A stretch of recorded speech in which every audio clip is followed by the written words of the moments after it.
Oke, salam sejahtera kepada tuan-tuan dan puan-puan. Terima kasih juga yang sudah bersama di channel ini.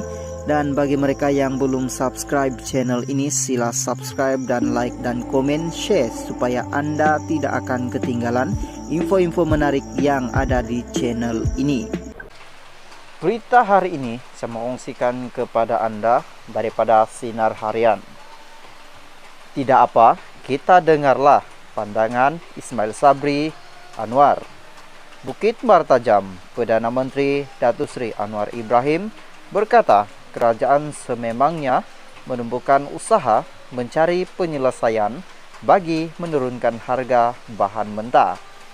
Beliau berkata, ia termasuk memastikan pengeluaran mencukupi serta memberi dukungan kepada pengeluar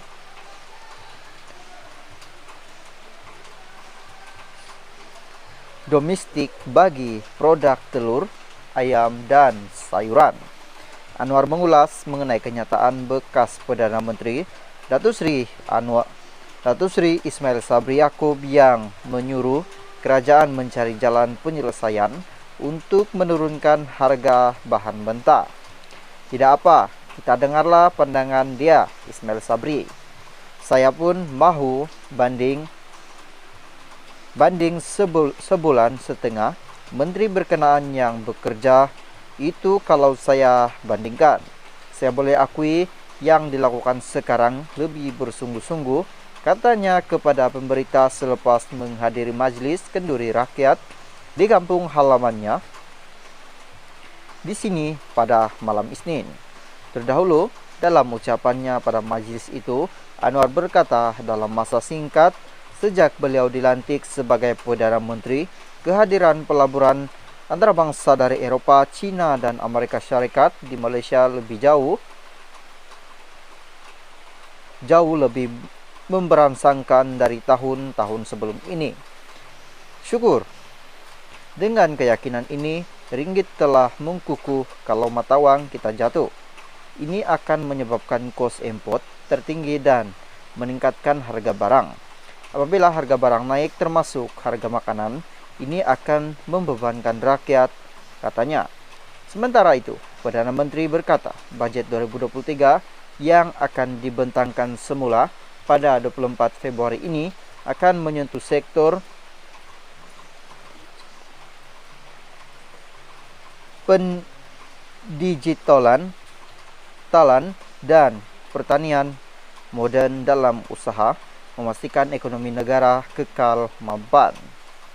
Anwar berkata, beliau juga akan mempertimbangkan peruntukan yang lebih tinggi untuk Pulau Pinang, Sabah, dan Sarawak yang disifatkan kurang mendapat perhatian sebelum ini. Itu dalam pertimbangan saya, biarpun ada kalangan dari segi pendapatan dan pembelanjaan, tetapi kita akan beri perhatian karena ada kebenarannya. Pulau Pinang dipinggirkan dari sudut peruntukan, tetapi sama juga seperti bila saya ke Sabah dan Sarawak. Memang ada kekurangan besar karena peruntukan untuk Pulau Pinang itu kepada infrastruktur besar, tetapi Sabah dan Sarawak termasuk pasaran kecil, klinik, hospital, perumahan rakyat, dan sekolah daif, katanya. Sebelum ini, media melaporkan Anwar mengumumkan bahwa bajet 2023 tidak akan terikat dengan belanjawan yang dibentangkan oleh kerajaan terdahulu, yaitu pada Oktober 2022. Namun cadangan yang sudah dibuat dalam plan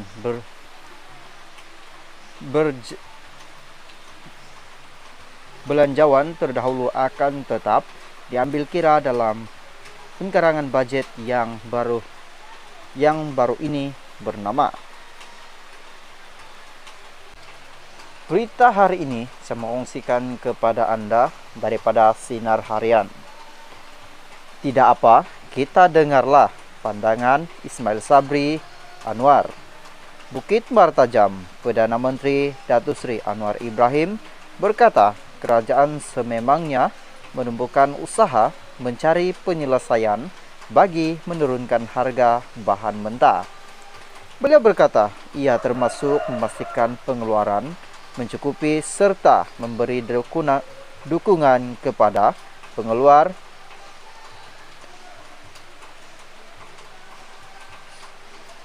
domestik bagi produk telur, ayam, dan sayuran.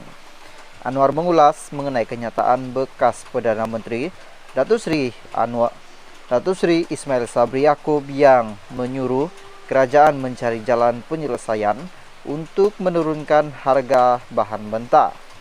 Tidak apa, kita dengarlah pandangan dia, Ismail Sabri. Saya pun mahu banding sebulan setengah menteri berkenaan yang bekerja itu. Kalau saya bandingkan, saya boleh akui yang dilakukan sekarang lebih bersungguh-sungguh, katanya kepada pemberita selepas menghadiri majlis kenduri rakyat di kampung halamannya di sini pada malam Isnin. Terdahulu, dalam ucapannya pada majlis itu, Anwar berkata dalam masa singkat sejak beliau dilantik sebagai Perdana Menteri, kehadiran pelaburan antarabangsa dari Eropah, China, dan Amerika Syarikat di Malaysia lebih jauh lebih memberangsangkan dari tahun-tahun sebelum ini. Syukur, dengan keyakinan ini, ringgit telah mengkukuh kalau mata wang kita jatuh. Ini akan menyebabkan kos import tertinggi dan meningkatkan harga barang. Apabila harga barang naik termasuk harga makanan, ini akan membebankan rakyat, katanya. Sementara itu, Perdana Menteri berkata, bajet 2023 yang akan dibentangkan semula pada 24 Februari ini akan menyentuh sektor pendigitalan, dan pertanian modern dalam usaha memastikan ekonomi negara kekal mapan.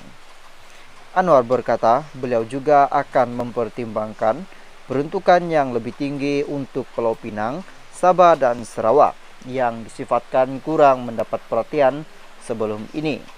Itu dalam pertimbangan saya, biarpun ada kalangan dari segi pendapatan dan pembelanjaan, tetapi kita akan beri perhatian karena ada kebenarannya. Pulau Pinang dipinggirkan dari sudut peruntukan, tetapi sama juga seperti bila saya ke Sabah dan Sarawak. Memang ada kekurangan besar karena peruntukan untuk Pulau Pinang itu kepada infrastruktur besar, tetapi Sabah dan Sarawak termasuk pasaran kecil, klinik, hospital, perumahan rakyat, dan sekolah daif, katanya. Sebelum ini, media melaporkan Anwar mengumumkan bahwa bajet 2023 tidak akan terikat dengan belanjawan yang dibentangkan oleh kerajaan terdahulu, yaitu pada Oktober 2022. Namun cadangan yang sudah dibuat dalam plan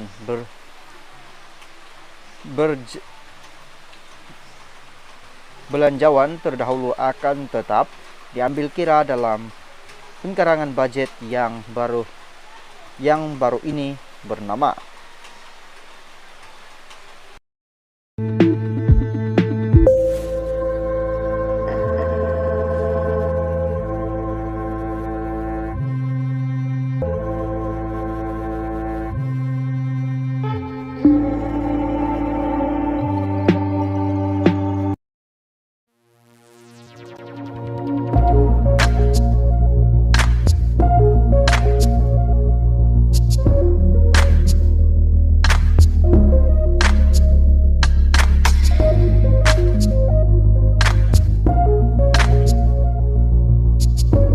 Halo guys, salam sejahtera kepada semua warga Malaysia. Berita hari ini daripada Berita Harian.